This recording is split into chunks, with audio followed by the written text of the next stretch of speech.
Hakim is difficult to understand, and his ability to speak English falls below the standards we usually use for broadcast on Dreamland. However, he visits the United States so very rarely, we felt that it was important for him to get his message across to you. He teaches in the ancient Egyptian tradition as handed down through his family for thousands of years, and he is very well worth listening to, but it's hard. So we apologize for that and have done everything we can, I can assure you, to enhance his voice for the purposes of this broadcast. And now here's William.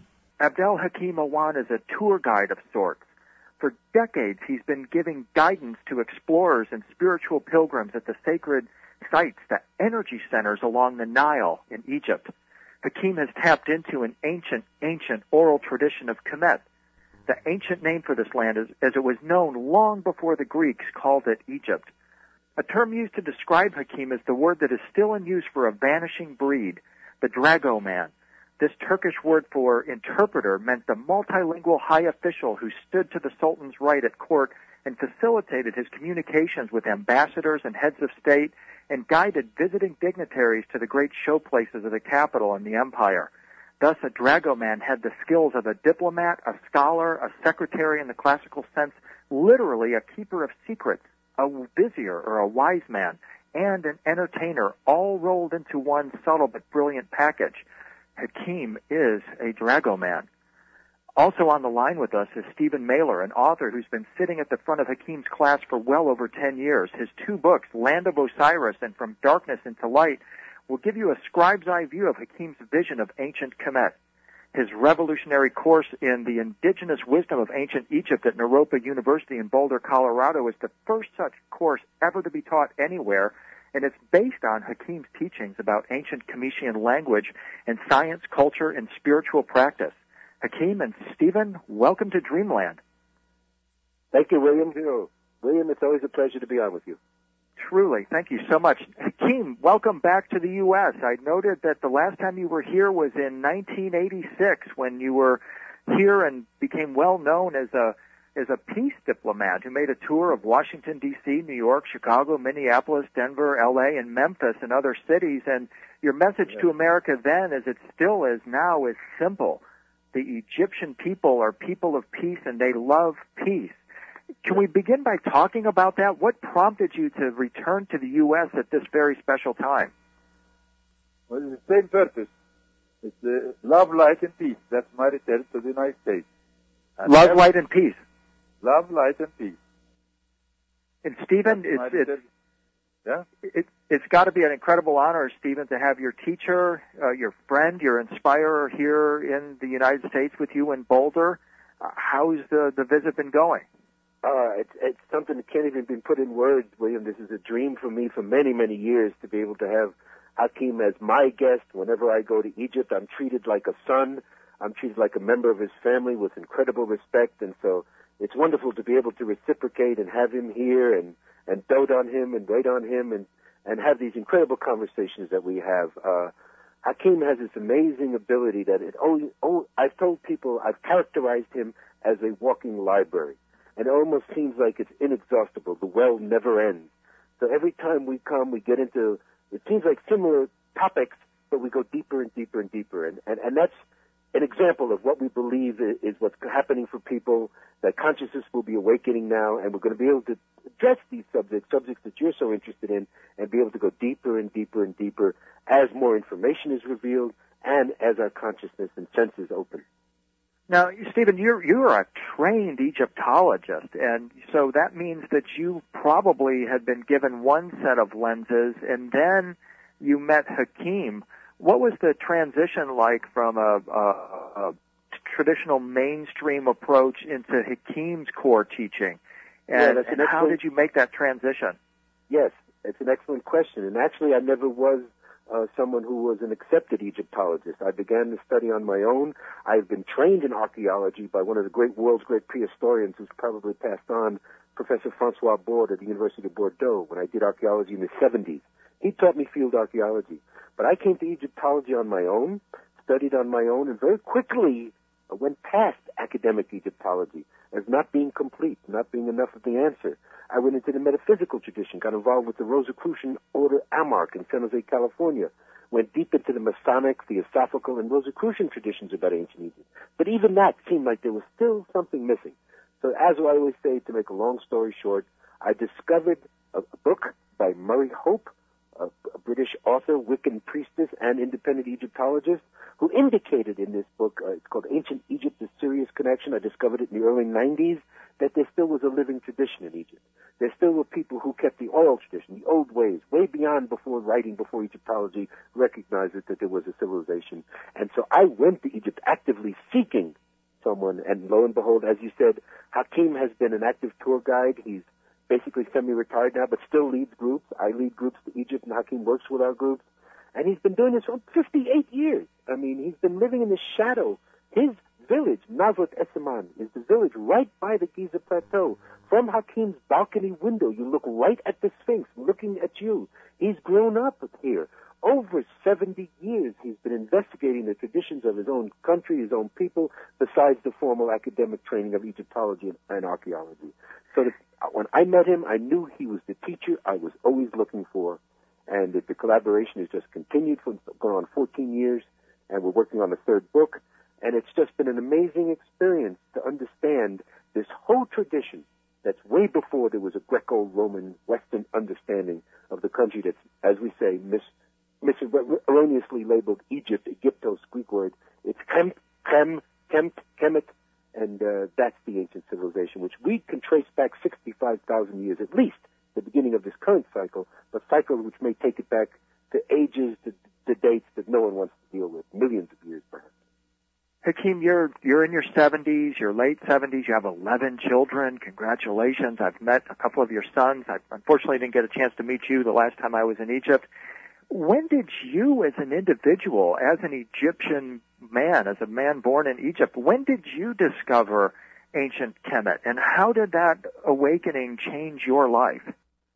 In the family, there are uncle. God bless his soul. He's passed now. Uncle is a brother to my mother. And you know, we after a windy day, this uncle encouraged the children of the family to go after a windy day and look for artifacts laying on the ground. Mm-hmm. I was one of these kids, as you call them here in America, and to go and bring things back and give it to him, and he give a reward like a silver coin to buy a certain candy or something like that. I was one of those kids, and failure, that's what my mother said. I come back always with no empty hands. And I spend all the time staring on the walls to know what's there, what is this? The writing, which is we call it hieroglyphics, you know. So I was captured by the writings and drawings on the walls, and I keep walking from one wall into another, and until the sun goes, and I have to return back home with empty hands. Yeah, and that's how I was involved in this. Even after the high school, I have chosen the archaeology college in Cairo University. We used to call it Fuad University. Fuad is the name of the father of King Pharaoh. But after the revolution, they turned it into Fuad. That's they turned it from Fuad into Cairo University. And that's how I'm involved with the archaeology. And it's taking me deeper and deeper. I want to know. Plus the stories I heard from the mama about life and what will be seen and things like that. Like, you know, bedtime stories. That's how I evolved in this. And so the idea is then also spending many, many years searching the elders of all the different tribes and hearing the stories that have been passed down the oral tradition long before there was writing. And that's how he got exposed to Kemet. And that's kind of the romantic image that's really not an image, it's a reality to me. When you're walking in Hakim's village, you're searching the eyes of everybody that you pass because you're looking for those that know. You know that some look at the monuments, they look at the temples, they look at the ancient past and really don't have a lot of interest in it, but you know that passed from person to person to person is the truth that will open the door to the ancient past. Stephen, for you, was there a moment when you made that discovery of Kemet, when that door opened and it suddenly changed your view, and you knew you could not go back to relating to the story that mainstream archaeology or Egyptology is presenting about what happened in that country? Well, as I say, I've been heading in that direction. I had rejected the academic approach. I even found the metaphysical approach lacking. So I was looking for more. I was looking for someone who may have known a deeper answer. And that happened the first day I was in Egypt. When I went to Egypt first in 1992, I was going with a group that was using Hakim as the tour guide. So the first day I'm there standing in front of the Sphinx is Hakim. And I've always had a very deep personal connection to the Sphinx, still do. It's actually the Sphinx that led me to this whole journey and led me to him. And I looked at the Sphinx and I looked at him, and she said to me, "This is the man you've been looking for. This is the teacher." And just hearing him speak, just hearing him mention things that casually say the Sphinx is 54,000 years old, casually talking about the fact that we're talking about a matriarchy. Descent was from mother to daughter. There were no male king pharaohs. There were no male kings. We can go into detail about this. He kept throwing things out there like this, and with the authority in which he spoke, I said, this man knows something. I have to speak to this man.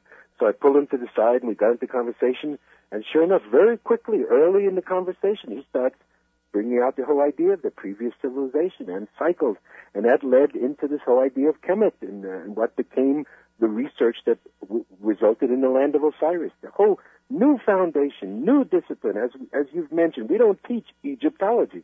We teach Kemetology. And the story, the truth resonates. I mean, it is there, and we know that there is so much more to this picture than we've ever been taught or has been revealed. And as you said, William, to follow it up, as you go in the village, you look in their eyes, you're looking for somebody who knows, but they're looking back at you. And the people that Hakim calls the keepers, those are the guardians of the different sites. They look at you operating with more senses than we have, and they know someone that they can talk to. So they usually pick people like you and I, William, who are there with clear heart, honest intent, with integrity to want to know these things, and they'll say, "Come here, come with me, I'll show you something." The normal reaction, because that's how Westerners are trained, think, "Oh, this somebody just wants some bakshish, wants to get some money from me." No, they know it's in your heart, they know what you're seeking, and they will continually show you things that other tourists, maybe even Egyptologists, have not seen. Hakim knew that to me as soon as we met. So as we know, every time I go to Egypt, he shows me something new, teaches me something new. I mean, there are so many places to go that people can understand, they can see ancient Kemet for themselves. Yeah, every time you go to Egypt, it's a different place. This is William Henry. This is Dreamland. We'll be right back. Here's William Henry with a very special offer for you. Along with every copy of The Illuminator, I'm including a free copy of my Stairway to Heaven DVD. That's a $19.95 value, absolutely free. And Stairway to Heaven is a beautifully produced DVD about the suppressed secrets of Jesus, Mary Magdalene, and the Stairway to Heaven. Go beyond all the hype and hokum to the real secret, and wow, it's free. Who was and is the Illuminator, and how can you bring this powerful energy into your own life? These were the questions that inspired my new book. The astonishing facts about the secret teachings of Jesus and Mary Magdalene and their connection to the illumined ones of the past are discussed. Other subjects include the alchemical secrets of Mary Magdalene's anointing oil and the reality of an extraterrestrial presence in the Gnostic texts about Jesus and Mary Magdalene. So here's the deal. Both The Illuminator and Stairway to Heaven, just $23.95. And remember, if you're a subscriber to UnknownCountry.com, you get an additional 10% off. Offer good only while supplies last. So go to the UnknownCountry.com store right now and get illuminated.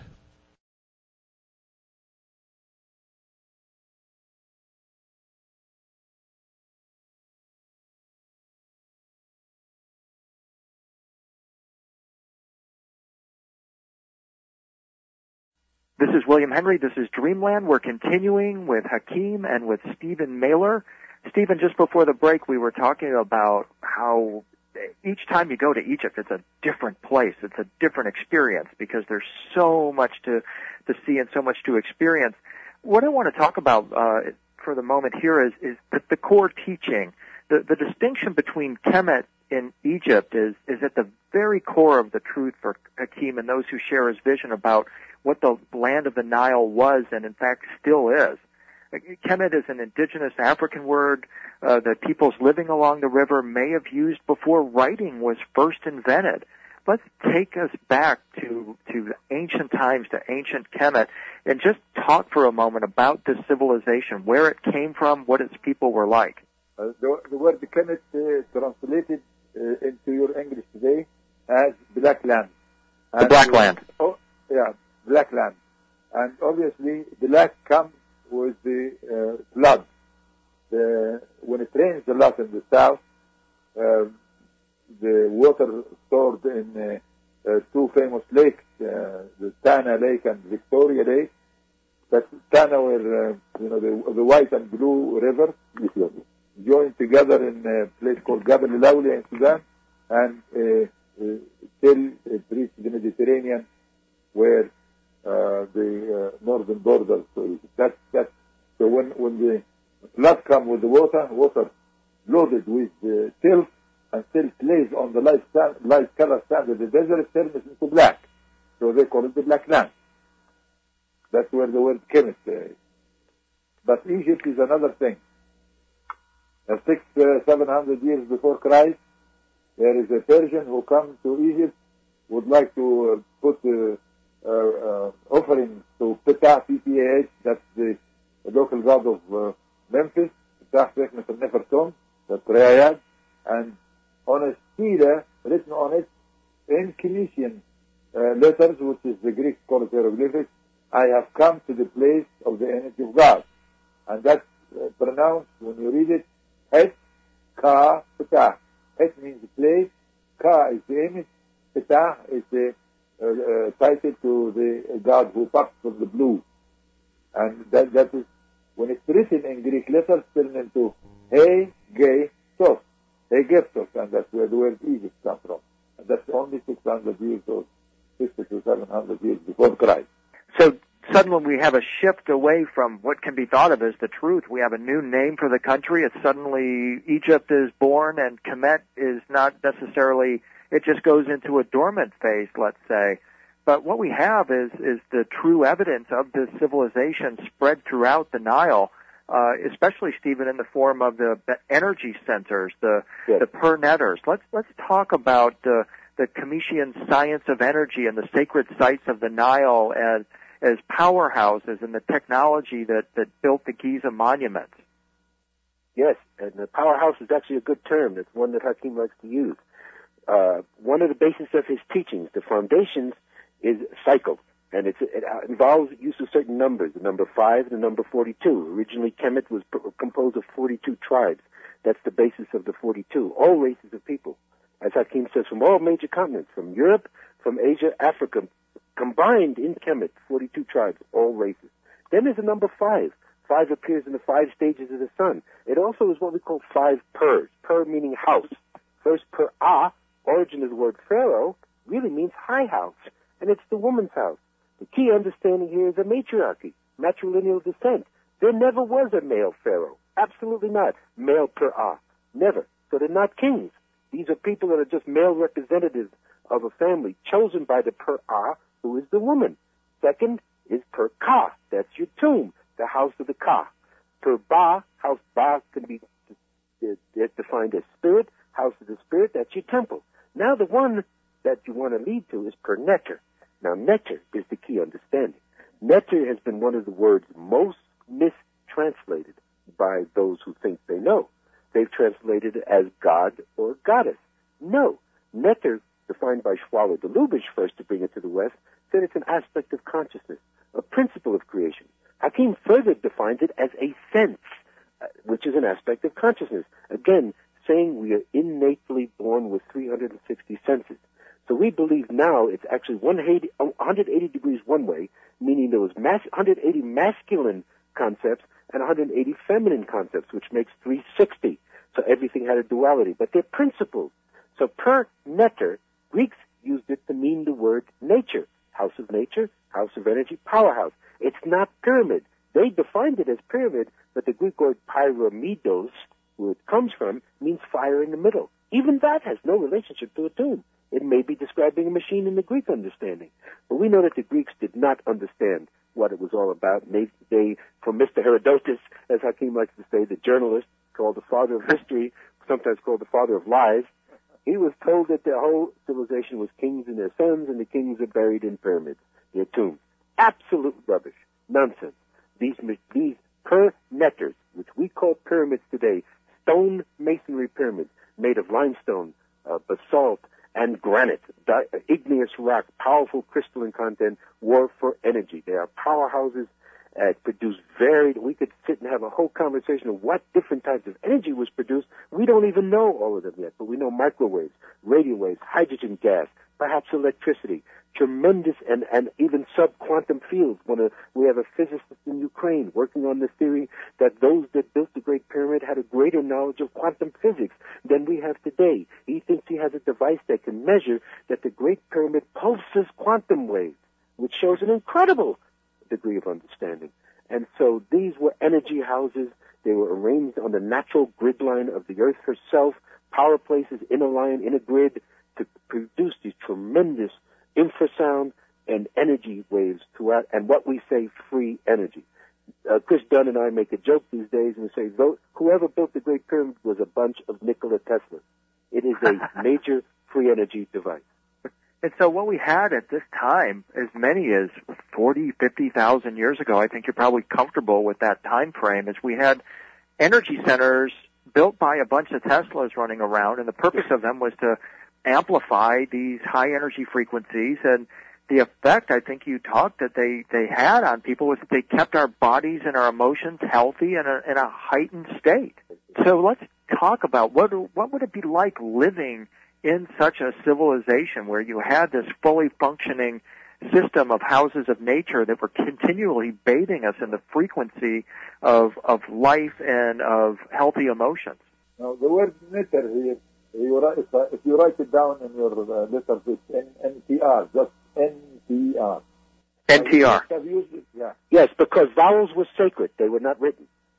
There are no translation for it, even in the Greek. They have no time, just use that. But the way they say it, they say it's nature, just like that.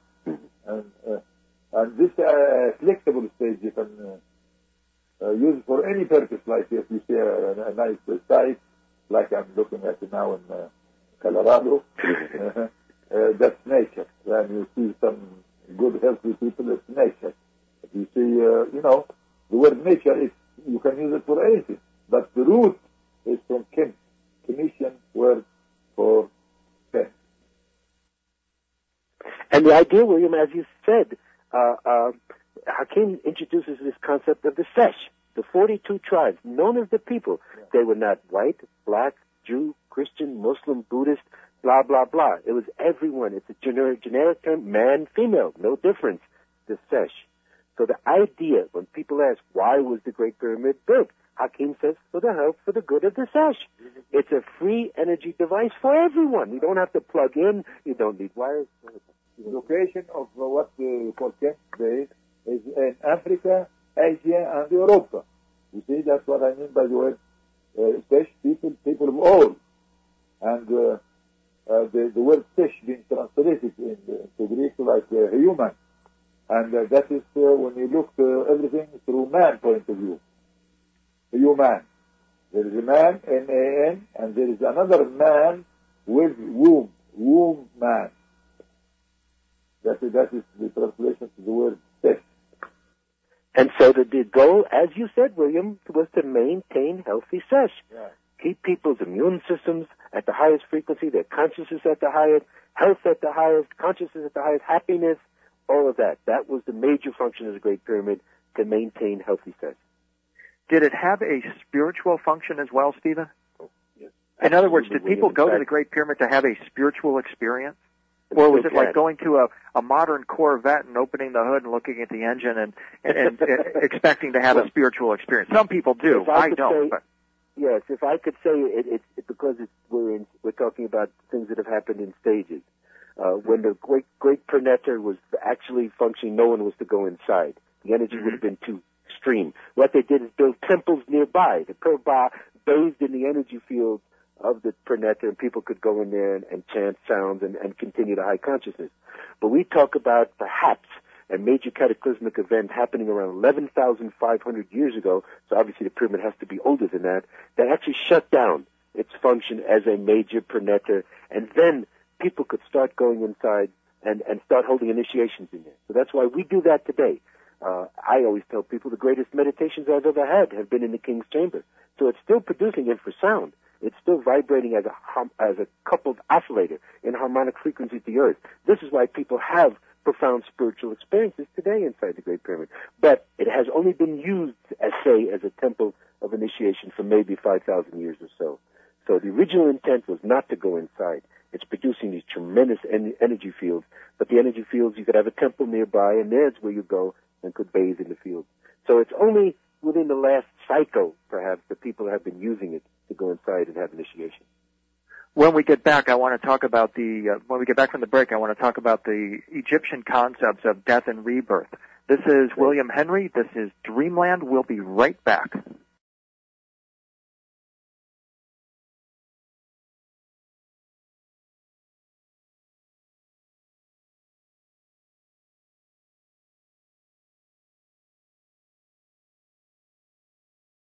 This is William Henry. This is Dreamland. We're continuing with Hakim and with Stephen Mehler. Gentlemen, one of the topics that I've been interested in lately is the Egyptian ideas of death and rebirth. This is sparked by the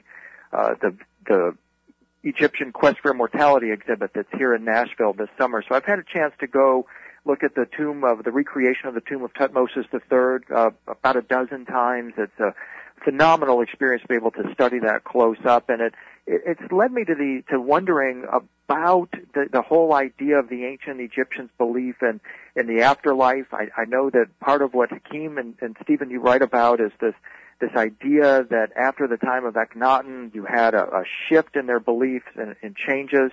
But what I'm wondering is, when the ancient Egyptians said they went to the West to be reborn, did they literally have to go to the West in order to die, or is it important to live, die, to be reborn in Egypt?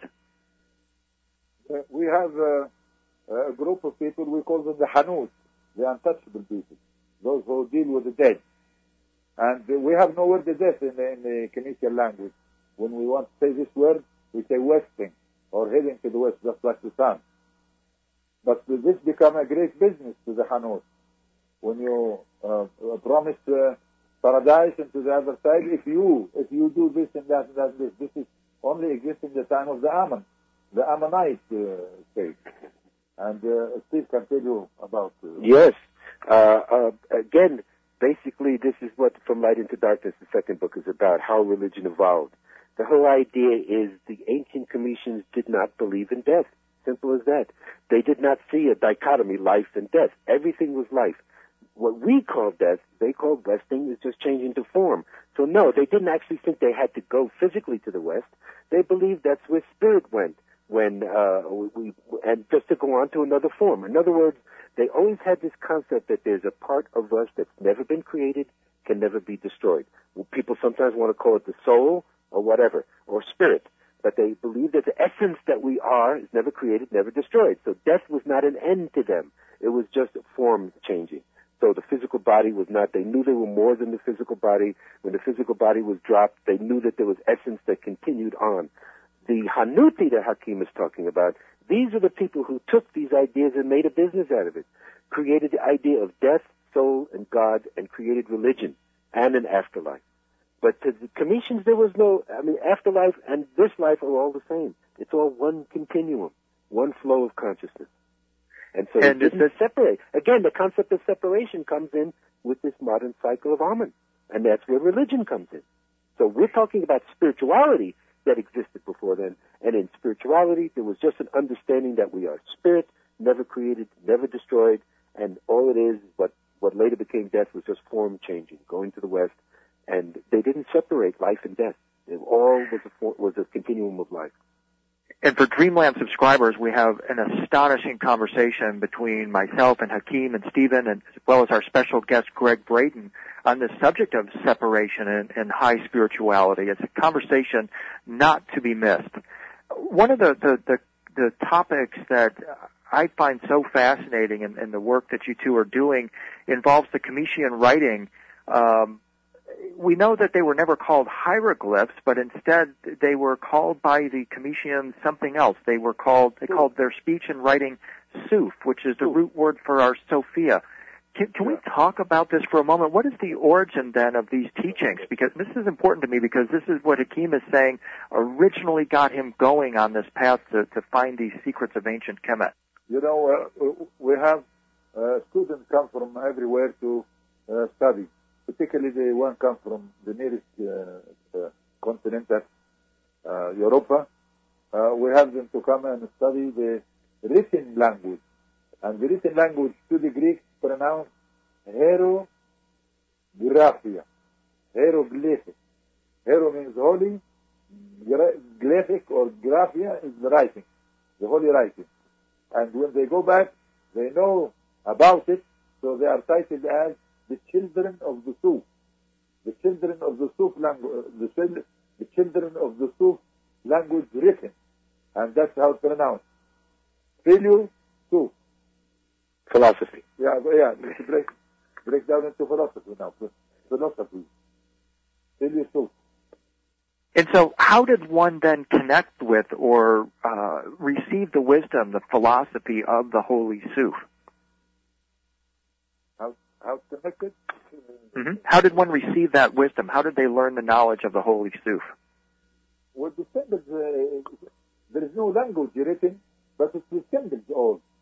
And those who want to add more to make the pronunciation easier, this is what we call the other symbols added to the original symbol.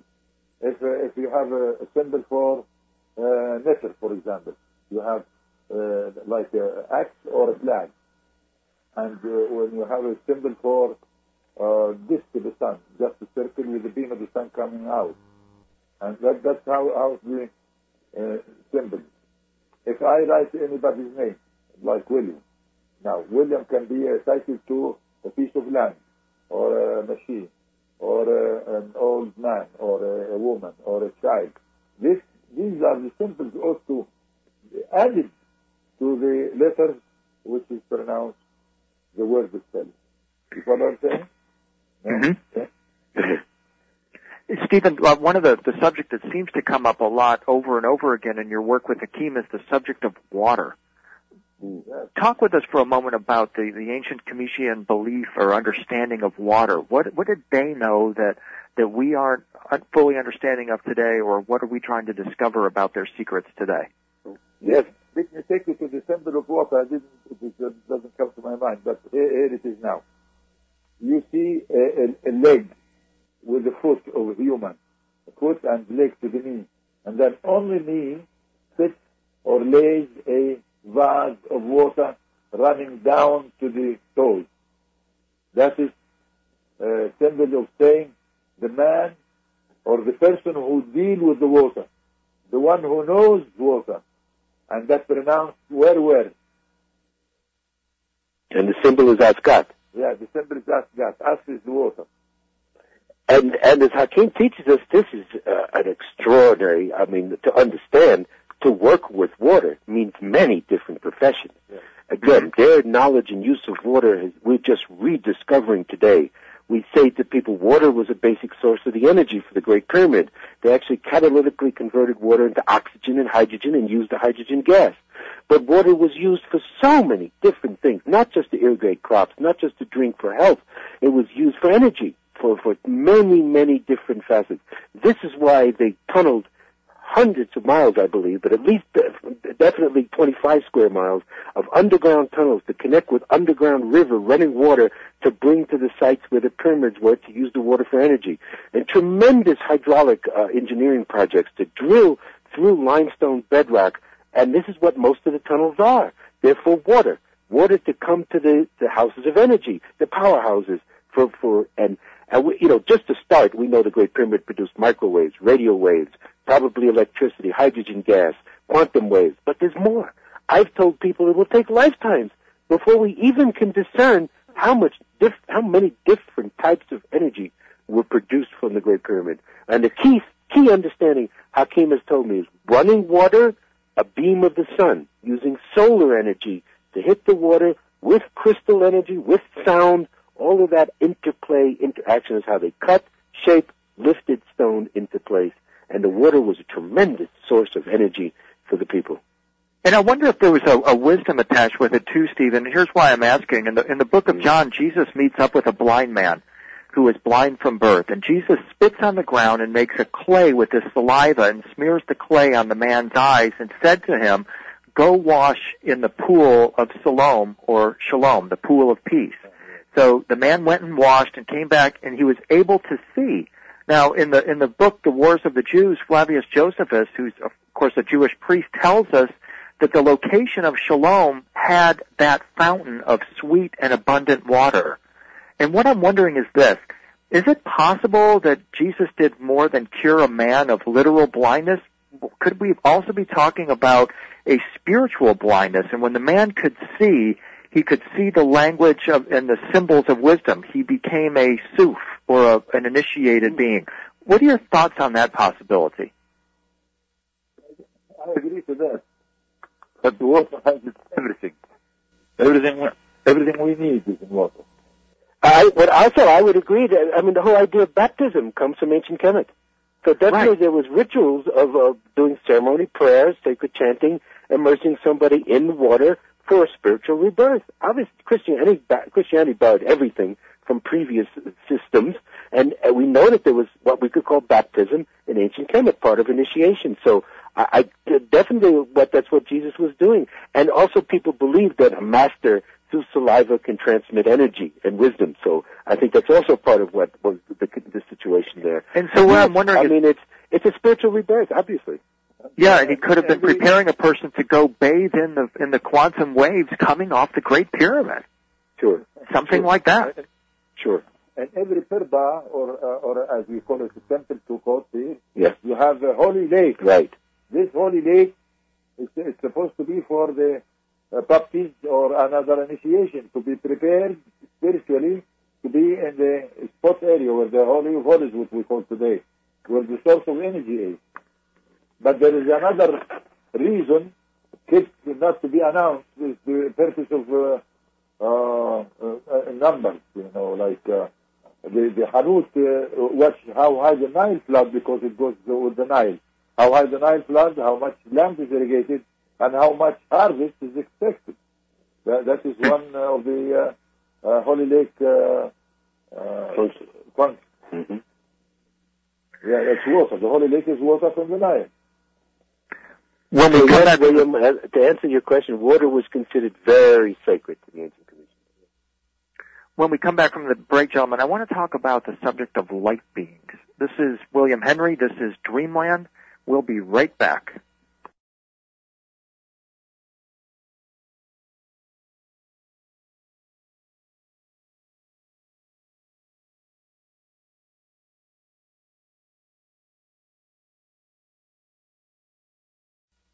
This is William Henry. This is Dreamland. We're continuing with Stephen Mehler and his teacher, Hakim.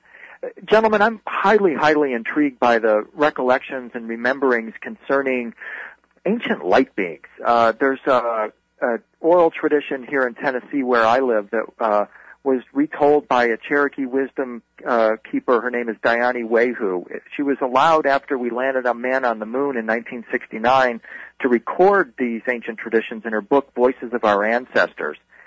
She says that formless thought beings called TLA beings rode a sound wave from the Pleiades star cluster through a hole in space in East Tennessee and created the Cherokee tribe. All humans are dream children of these angels or elemental forces who came from the stars. And I'm wondering, does this legend, this oral tradition of East Tennessee, in any way resonate with you in terms of the oral tradition of ancient Kemet and the netter beings and the possibility that ancient Kemet was visited once long ago by similar beings? Yes. If I take you to a place called Abu Jarab, Abu Jarab is located in a place called Abu Sir, where Boo Wizard, Sudan. And it's symbolizing ruins of, and all this obelisk, that's what the Greeks call the ray of the sun as obelisk. All this obelisk is being constructed in this area. Close by, Dr. Henry or others found landing forts. Landing discs were found in this area. And that is evidence that we have visited from the blue. Anything but from the blue symbolized with a bird. And Ptah is a human head and body of a bird, wearing a cape with a vulture bird. Mm-hmm. And as well as Jehuti, he is also from the blue. And all these come with wisdom and teaching, symbols and others.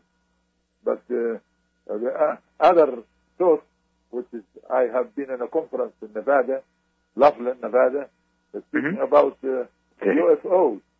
And most of the speeches I heard is based on fear. Mm-hmm. And that's exactly what is the aliens and Anunnakis and all this is based on fear. It doesn't exist, in my opinion. So when you're talking about Abu Jarab as an ancient landing site, and you're describing Ptah, I've got a statue of Ptah on my desk right here where he has his tight-fitting blue skull cap. He has his bird feather costume on. It's very tight-fitting. He holds his Uaz, Ankh, and Key of Life scepter in his hand. Are we describing with Ptah an actual being who came from out of the blue, as in he... The Go ahead. word Ptah in Phoenician language means the thing. P-H-I-N-G. A thing. The thing, yeah. Up to, the word is still used up to this moment, up to now, in my country, where I come from, I mean. Stephen, you've been doing some very interesting research on the color blue as relates to Ptah, possibly. Are you willing to share with us some of that you've been working on and any of the latest results? Yes, I can. We're actually going to have an article out soon, probably in World Explorer magazine, maybe at Atlantis Rising. One of the sidebars, one of the assignments Hakim gave me way back in 1997 was to look at some of the artifacts and say that no one knows the source of the ancient Cometian blue, the blue dye, blue pigment that was used. He said it's not copper, not cobalt, not lapis. Most of the dye we know we used in dynastic times, like blue faience, was full of copper. So we gathered some samples, and I kept these samples for many years, hoping to eventually get to someone who could do this. And to make a long story short, we have a gentleman on the advisory board of the organization I'm involved with, the Great Pyramid of Giza Research Association. If people are interested, it's one word, GizaPyramid.com. This gentleman runs a laboratory in Pittsburgh. He has access to X-ray spectroscopy, advanced scanning electron microscope. So we sent these samples and they tested it. They found the control samples that we had from the dynastic period clearly were full of copper. But we had gathered a sample, a potsherd, on the Giza Plateau, and Hakim had spotted and pointed to me and said, Stephen, there's an example of the ancient blue. Well, they've tested this. We know what the chemicals are. We know what the composition is, but these top chemists sent it to another lab. To make a long story short, they don't know what makes it blue. They know it's barium sulfate, barium crystals, but some chemical process is involved here that makes it blue. Aha, what does that mean? Well, where does the word alchemy come from? Yeah. One of the Arabic terms for Egypt today is al-Chem, the land of Chem. That's where alchemy is. So here is an example of ancient alchemy. We have the material. We have it tested. We know what the chemicals are. We don't know how the chemicals work together to make it blue, but the Cometians obviously did. So here's a living example. We're going to write it up, put an article out of ancient alchemy. The chemists today don't know what makes it blue. Is this blue similar to the famous Chartres stained glass blue? Perhaps. I don't know. I mean, we know that some of these ideas may have been adopted to the Greeks.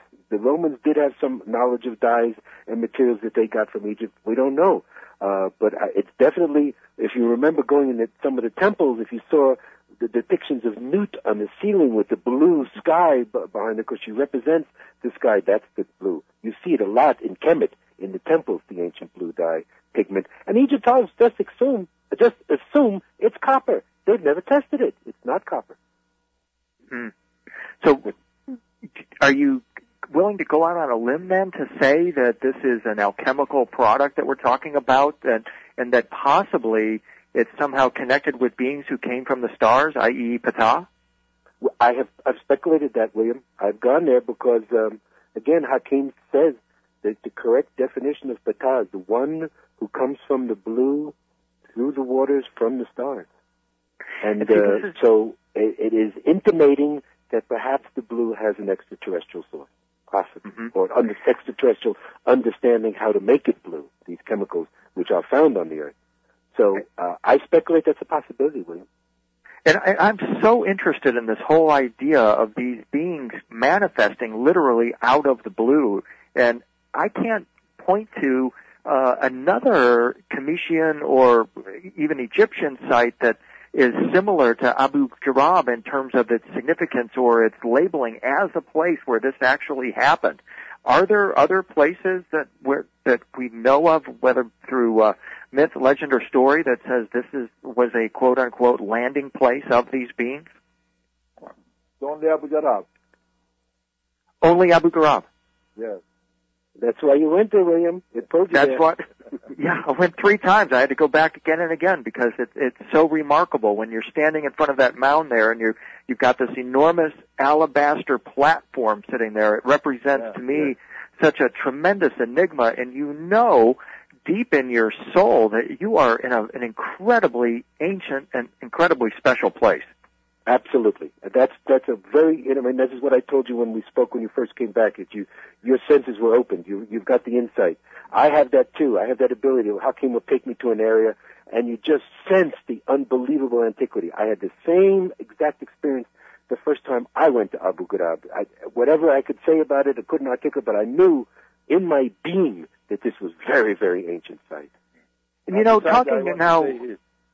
Yes. I would like to add here that the word alabaster, it's an Italian word.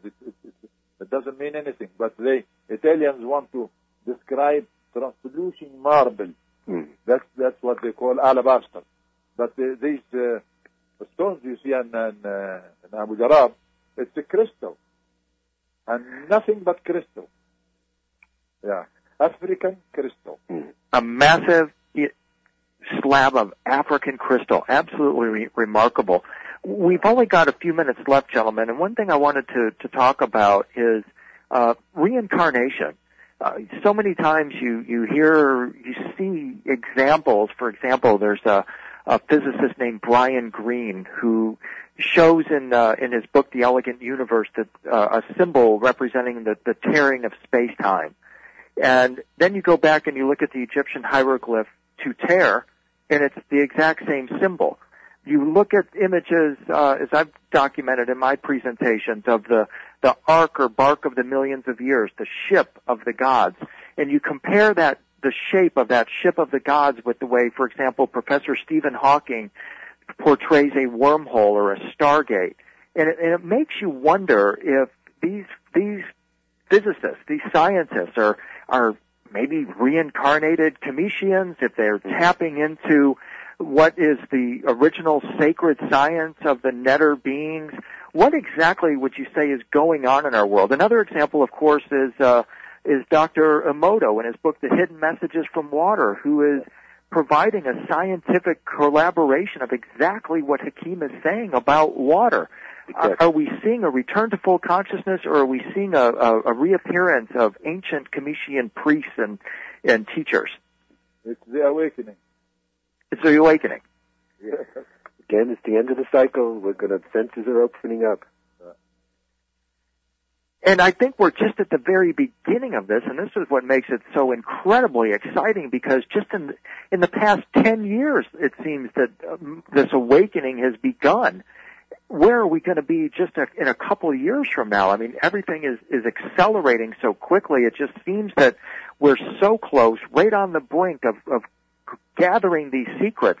What I wondered, I don't want to take this into a paranoid direction, but if these priests are awakening and these scientists are awakening, do we also have the Hanuti awakening as well? And are we looking at a major confrontation coming up? Have some of these secrets been discovered and are now being militarized and will be used against us? What are your thoughts on that? Or do we have guidance coming from outside the planet that assures our awakening, or is this something that we're going to have to fight for? Awakening is awakening the whole senses, and then we turn into a healthy test. Now, the Hanuti here, it's a system only work on the dark. Their job is only in the dark. They feed the fear. Right. They feed this fear, and this is a terror, anyhow, to terrorists and to pay more. If you are more afraid, you pay more to the Hanuti. And that's what it is. So the more afraid you are, the more you pay the Hanuti. Yeah. That's really interesting. You've used the word as reincarnation. No. Mm-hmm. What the Hanutis in Egypt aiming the resurrection, because they have the sun as evidence to be resurrected every cycle of our planet, 24 hours. But reincarnation, goes into places, it doesn't fit the story of resurrection. Because the moist, you cannot bury a body and say it will be raised or to be up again, because it's moist and it will be stinky. That's where the phrase of reincarnation is. It's another hope for a new cycle. New body. A new body. Mm.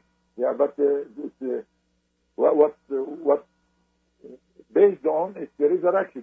The sun sits and rises up again.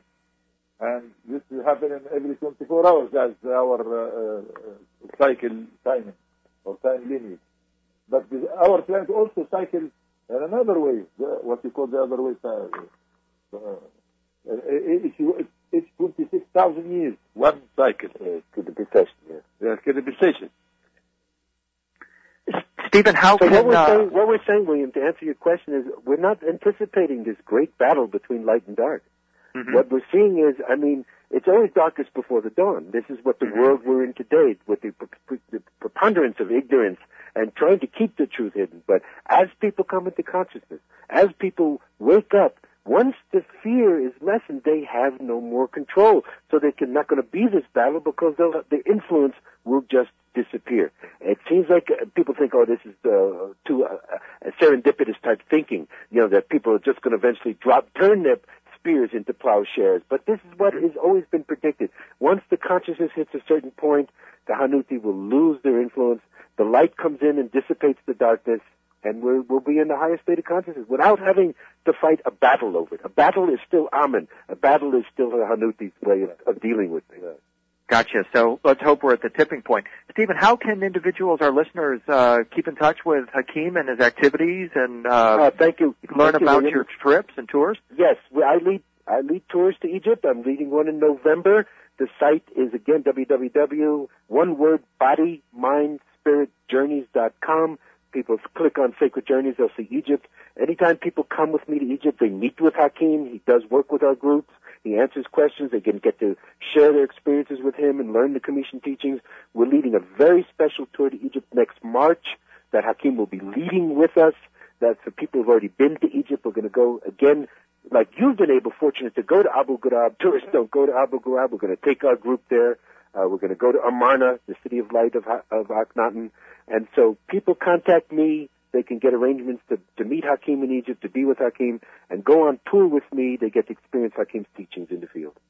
Well, Hakim, I want to thank you very much for an amazingly fulfilling conversation. I know our listeners appreciate it as well, and we'll look forward to meeting you in the future. I thank you, Liam, for having me. Thank you. Mm-hmm. And thank you, Stephen, very much. This is William Henry. Mm-hmm. This is William Henry. This is Dreamland. Next up, Linda Moulton Howe.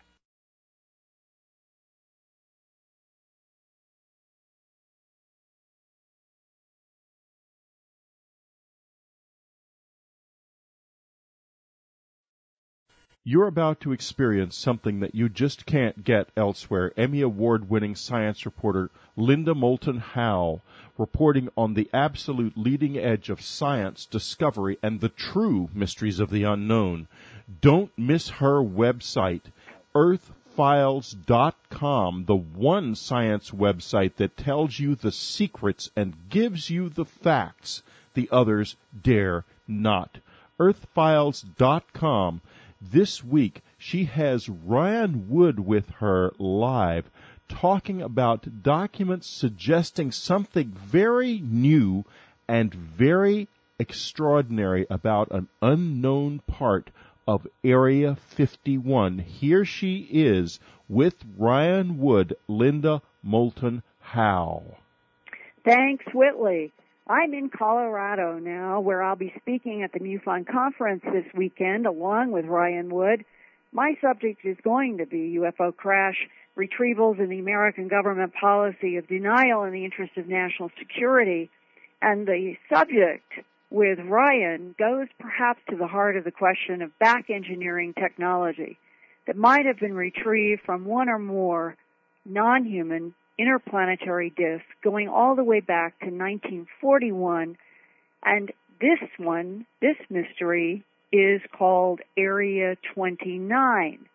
Now, Ryan oversees the website majesticdocuments.com, which contains many leaked documents from a man named Timothy Cooper and other sources about U.S. government knowledge of extraterrestrial biological entities, a phrase used in these leaked documents, their advanced technologies, and the government's strict policy of denial about all of it in the interests of national security. One file that Ryan received contained photographs of unidentified hardware and people related to UFO back engineering. And one of those photographs was a map of White Sands Missile Range with the Trinity Site region highlighted in black ink and labeled Area 29. For more than a year, Ryan Wood has been investigating the mystery of what Area 29 does. In the process, he has learned that north of Oscura Peak, which is right above this region of the Trinity Site where the bomb was dropped in the atomic test of 1945, and inside the boundaries of Area 29 is a United States Air Force research laboratory which developed advanced missile tracking, laser, and particle beam weapons.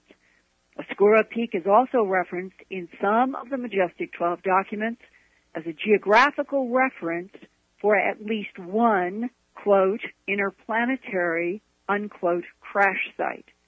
And now, with Ryan live here with me in Colorado, I'd like him to begin with what I think is one of the more fascinating research investigations going on right now, and that is, what happened? How did he come to know about this Area 29, which is the Trinity Site at White Sands Missile Range? Ryan. Thank you, Linda. I first learned about Area 29 when I received a large collection of photographs, probably some 50 photographs with black felt markings, some identifying MJ-12 people, some identifying groups of them and back channels. But some are sort of pictures of crash wreckage, some are pictures of documents and things like that.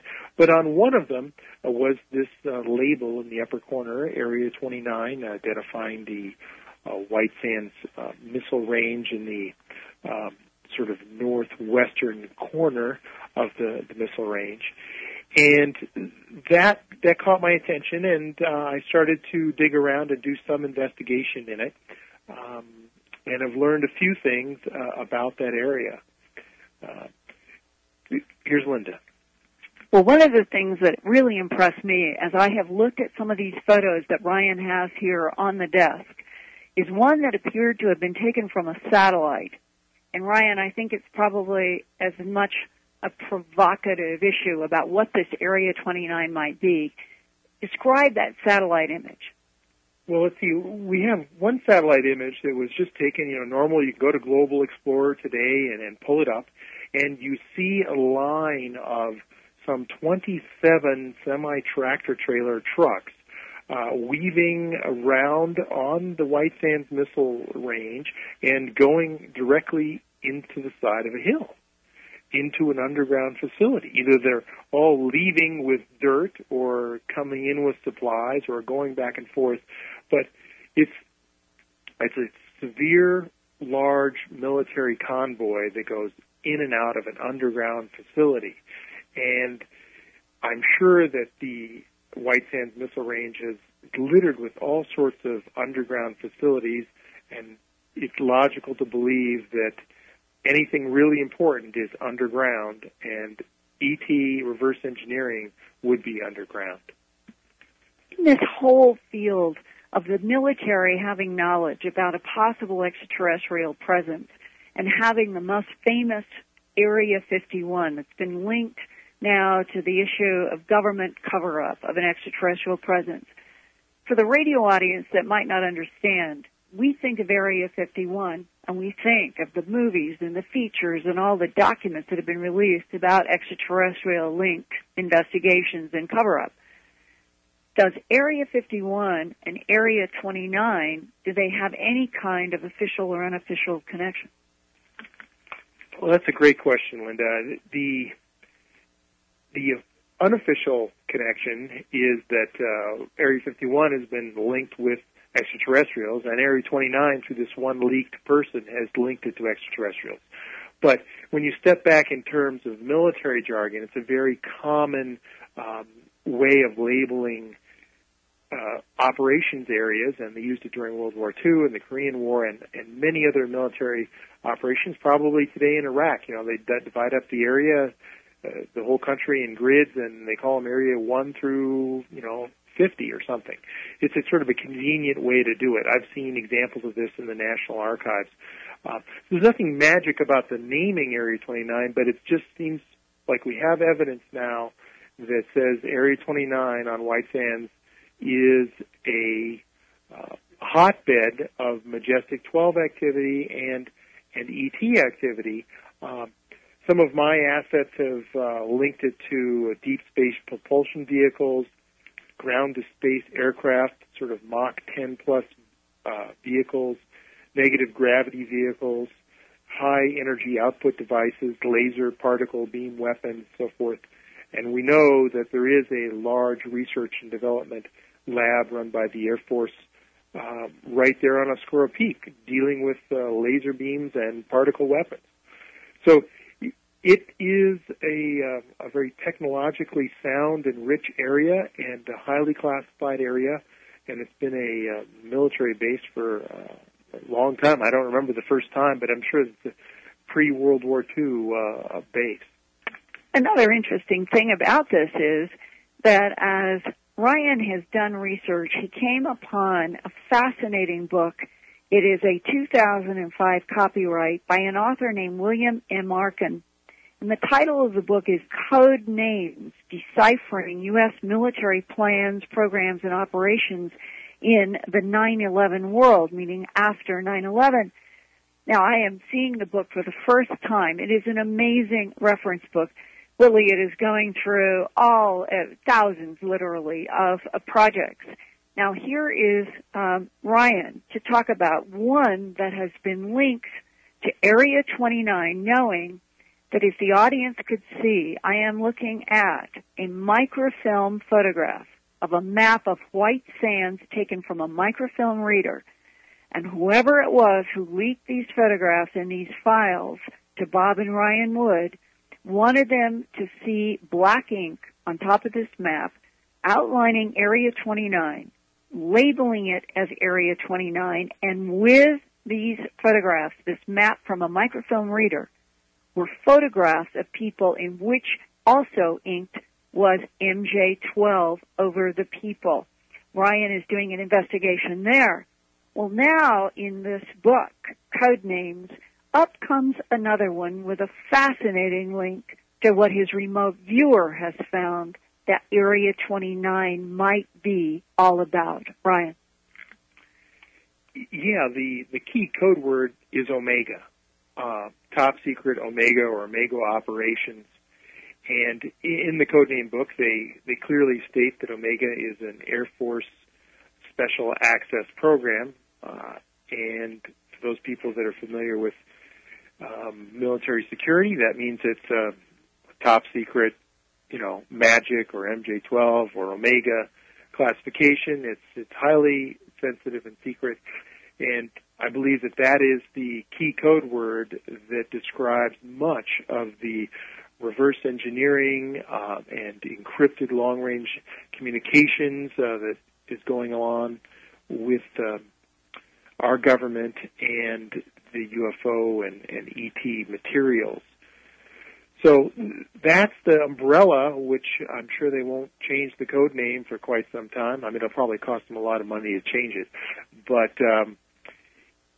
that's the umbrella with which our government is using some of their most advanced research materials and ET craft to further their control of the world.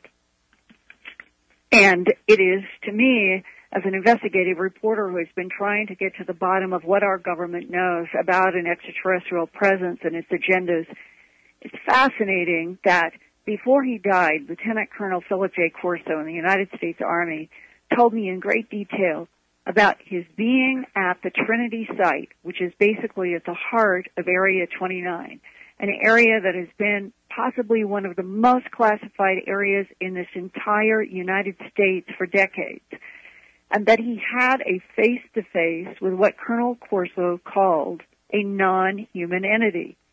And he said that it was all telepathic, that he was shocked by it, but that he remembered that telepathically put in a U.S. Army colonel's mind out there working officially for the government on projects related to back engineering of extraterrestrial technology, that the telepathic thought was, a new world is coming if you can handle it.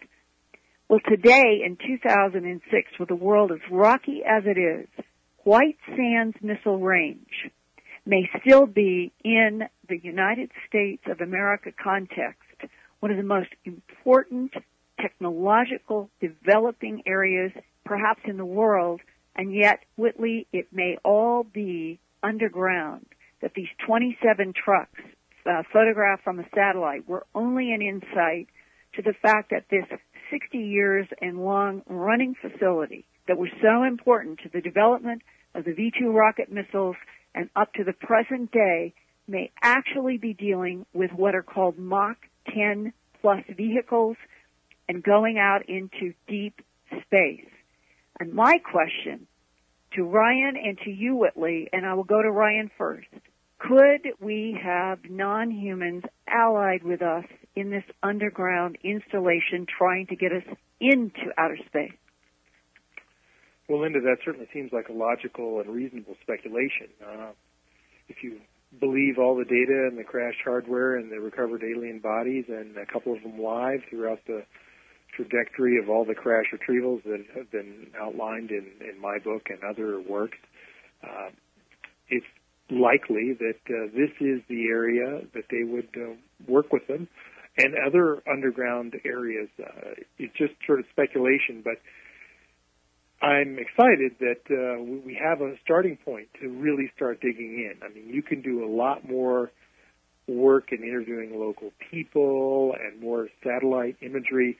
There are scores of targets that you can see on the overhead, large circles that are maybe a mile across, that are concentric circles with marks in them that are highly unusual. Even the roads, oddly enough, create two interlocking pentagons across the area near the Trinity site. It's just too coincidental to be, non-deliberate. And many people in the military, Whitley, and I'm curious if you've heard this, both your response to an underground cooperation with something non-human, but it's been said to me that we have sometimes used roads, runways, and other features to create some kind of a pattern or geometry that is recognizable to non-humans. Whitley, have you ever heard that? I can be very specific about the issue of underground facilities. from personal knowledge. When I lived in upstate New York, I was 30 miles south of Woodstock and about 10 miles south of the Iron Mountain facility at Rosendale, New York, on top of one of the largest iron deposits on the planet. In Woodstock, there was an EG&G Rotron facility, which was largely underground. That this facility, the local residents complained bitterly about the fact that it was receiving truck traffic all night, every night. I went up there, finally, and actually sat on the road and watched this truck traffic one night for about an hour, and a large truck would come up the Route 209, up the highway, and then go into the Rotron facility about every 5 minutes. And this was after midnight. And it was to the point that the local city council was becoming involved because of the rumbling of the trucks was driving people crazy. That said, in my own personal experience, we used to hear drilling under our cabin that had a very bizarre effect on us. You could feel it in your body. It would affect you. And I had an attorney there once. We were discussing some matters regarding the cooperatively maintained road, and this drilling was going on. We could both hear it, and suddenly something about the way he moved caused a vibration to go through his body, and a stream of blood began pouring out of his forehead, shooting like a water pistol out of his forehead. He left, and never to return. Any future meetings we had at his house. We also noted that the visitors who would show up when we had groups of people at the cabin, people would say they smelled like they had come from below, and I saw them more than once emerging out of the ground. Right. And I wondered if you had anybody in the government, because at times you had connection with people who were trying to get information from you that might have been government themselves, trying to find out. Did you ever have anybody say to you, yes, there is an underground ETUS installation in that Iron Mountain area? No, I never had anyone say that to me, but I did have quite a few people coming up to the cabin, mostly connected not with the intelligence community, but with the oversight entities in the United States Congress, and they were quite interested in all of this, but no one made a specific search, as I recall. I could be just forgetting this, regarding the underground. I did, though. I looked extensively, and I even found a cave out deep in the woods where I used to go and sit, and I had a few things happen there that suggested that there might be a presence there, but the most obvious thing that happened was they're coming up through the floor of our basement and through the ground, out of the ground in the front yard, seen by some witnesses. So, yeah, they were certainly underground. Whether they were in a base that was in any way connected with the United States under there or not, I don't know. Well, this Area 29 is fascinating because it's being linked for us by somebody who wants to direct that attention around Area 29 being linked to Majestic 12. I have a question for Ryan, if I may ask Ryan. Ryan, can you hear me? And I'm going to pass the phone to fine. Whitley, right now for your question. And before you ask that question, I'd just like our Dreamland audience to know that Ryan is going to be reporting about more of his work on Area 29 at the 4th UFO Crash Retrieval Conference. It's going to be coming up November 10th to 12th in Las Vegas at the Tuscany Hotel and Suites for people who are interested, because I think that we keep making some inroads with the data and research in these conferences, such as this one that Ryan and his father work on so hard.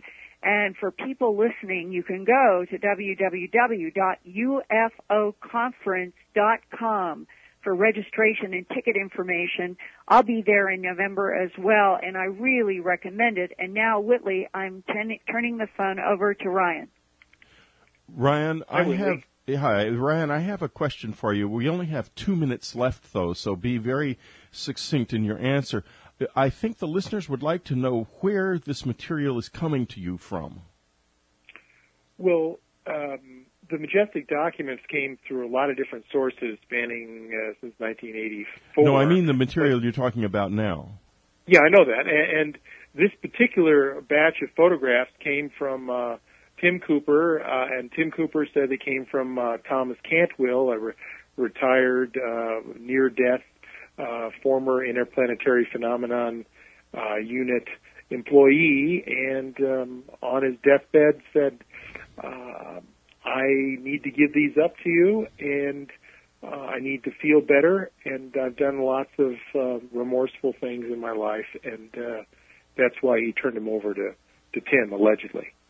Another story of these guys giving up just enough to satisfy their consciences prior to their deaths.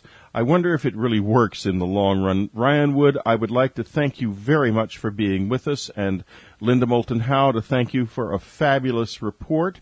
This is Dreamland, and we'll be looking at Land of Osiris and From Darkness into Light will give you a scribe's eye view of Hakim's vision of ancient Kemet. His revolutionary course in the indigenous wisdom of ancient Egypt at Naropa University in Boulder, Colorado is the first such course ever to be taught anywhere, and it's based on Hakim's teachings about ancient Kemetian language and science, culture, and spiritual practice. Hakim and Stephen, welcome to Dreamland. Thank you, William. William, it's always a pleasure to be on with you. Truly. Thank you so much. Hakim, welcome back to the U.S. I noted that the last time you were here was in 1986 when you were here and became well known as a peace diplomat who made a tour of Washington, D.C., New York, Chicago, Minneapolis, Denver, L.A., and Memphis and other cities. And your message to America then, as it still is now, is simple. The Egyptian people are people of peace and they love peace. Can we begin by talking about that? What prompted you to return to the U.S. at this very special time? Well, it's the same purpose. It's love, light, and peace. That's my return to the United States. And love, light, and peace. Love, light, and peace.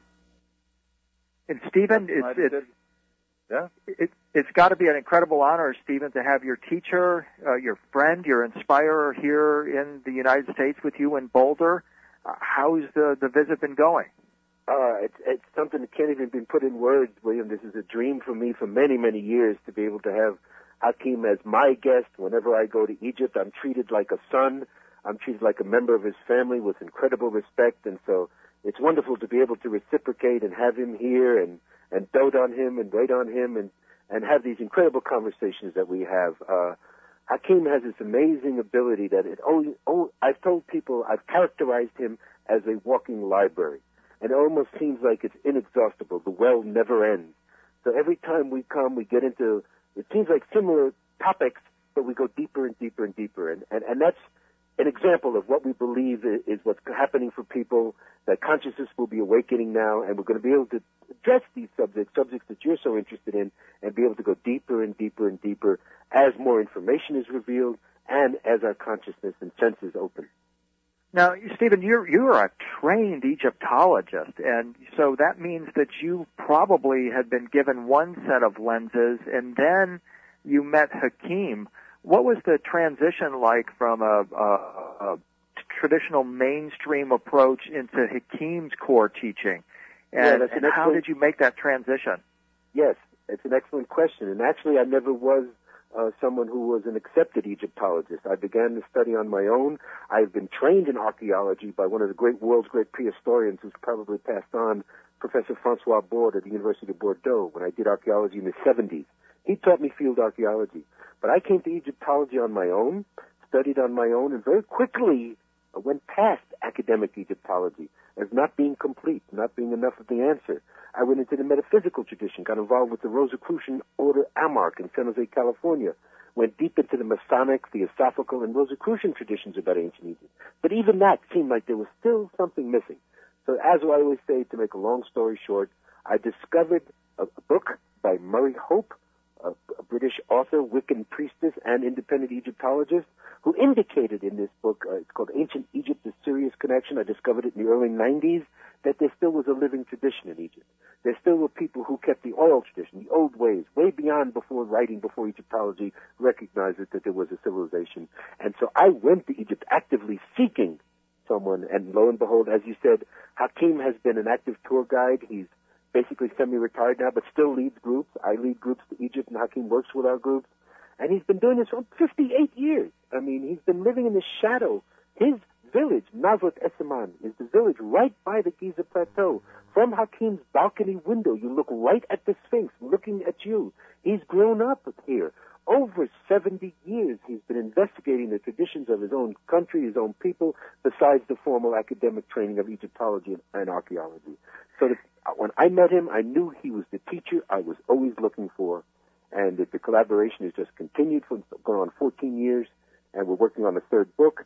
And it's just been an amazing experience to understand this whole tradition that's way before there was a Greco-Roman Western understanding of the country that's, as we say, erroneously labeled Egypt, Egyptos, Greek word.